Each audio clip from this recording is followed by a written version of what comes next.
Mana buni bitta ko'ringlar, maza qilishinglarni. Mashina bor, necha pul deb o'ylaysizlar? Fikringlarni kommentariyada kutamiz. 1, 2, 3, 4, 5 ta dona akkumulyator, 2 ta zaryadniy устройство, 1, 2, 3, 4, 5, 6, 7, 8, 9 ta instrument. Nima bor? Sirkulyarka bor ekan, lobzik bor ekan. Bu yerda sabelniki va bolgarka, besho'tishni, hammasi besho'tishni. Bu yerda gaykavyurt, perforator, freza, mana bu yerda shurpavyurt udarlari bilan fonarik akalar. Mana shu 9 ta instrumentga 5 ta dona batareyka turibdi.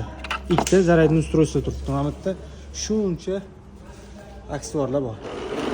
Narxini pastda qoldiringlar. Sizlar aytgan narxdan nasib bo'lsa, arzon bo'lsa kerak.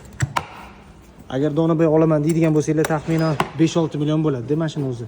Eng qizig'i g'ildiraklari ham bor mana orqasida. Palonjalari.